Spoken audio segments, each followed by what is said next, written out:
Welcome or welcome back to my sweet little Duke, where we try to bring joy and lasting smiles to your day. This week I am doing a video that I should have done at the beginning of hurricane season because it ties in with all the other videos we've shared about how we prepare for hurricane season, specifically the evacuation video, which I will link in the description box below, and I will link the entire playlist at the end of this video. The tips I'm going to be sharing with you are going to help anytime you may be told to evacuate in a hurry during a natural disaster. But you need to remember that it's always important to be prepared ahead of time. So let's get into this video. If you haven't figured it out by now, what I'm preparing is a to-go bag for just in case we have to get out in a hurry, or if we're told to evacuate because of a coming hurricane. It's always a good idea to prepare one for yourself and one for your pets. If you have more than one pet, you can always try to find a bag a little bit bigger than the one I showed you in order to put everything you're going to need in there.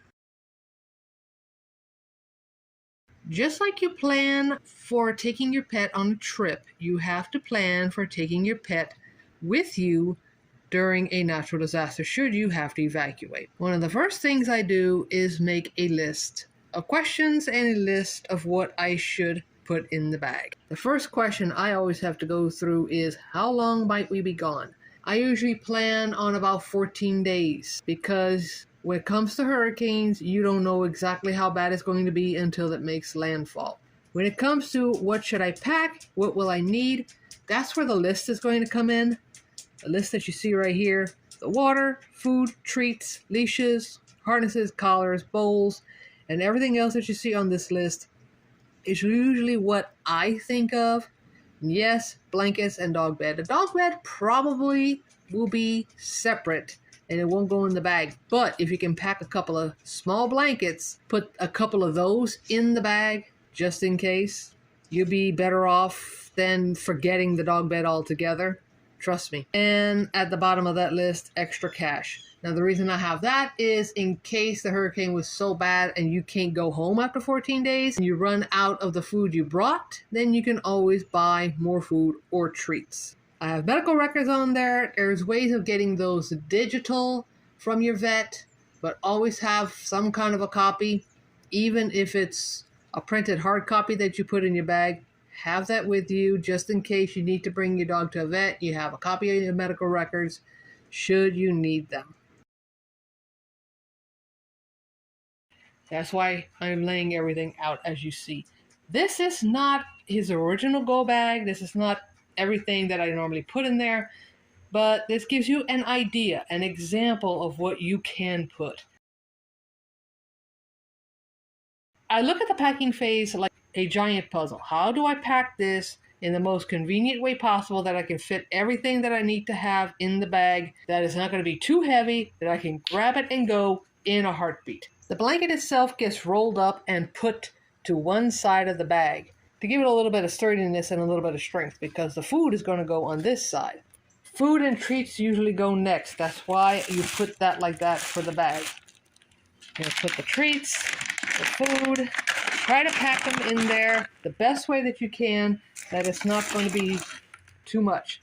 A bag like this, I can usually probably put a box of dog food or 14 days worth of those just to be on the safe side.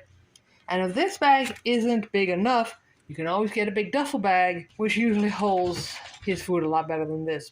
The next thing that's going to go in the bag are going to be the leashes and harnesses. I have two sets of leashes, 2 sets of harnesses. That's going to go in the bag. Usually I fix those a little bit better, but I am doing this one-handed. And of course, a raincoat. Yes, Duke has his own raincoat. You never know when you're going to need that. Now, if I have medical records, those are going to go on the back side of the bag, right in here, as a sturdy back for this. Once I'm finished packing and I have everything, and I have his medicines that go in these little pockets here, extra cash can go in there. I'm zipping it up, getting it ready. I can't zip one-handed, but I'm getting it ready to put it in our next step of our go bag plan. The best idea for your bag is to have it next to your front door should you need it. Always remember where you're going to put it, because in an emergency, you have to grab it and go in a hurry.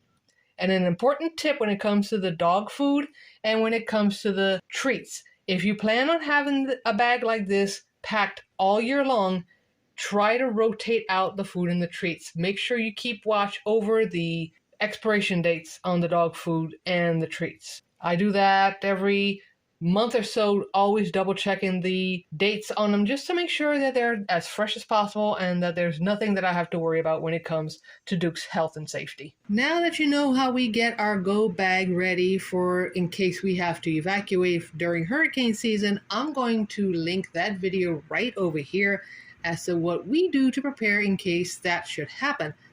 You can also find the entire playlist of our preparations for hurricane season right here. I will also link them in the description box below. And for more My Sweet Little Duke fun, check out the pinned comment for other videos we think you're going to enjoy. Remember to bring joy, laughs, and smiles to somebody's day, and we will see you in our next video. Later!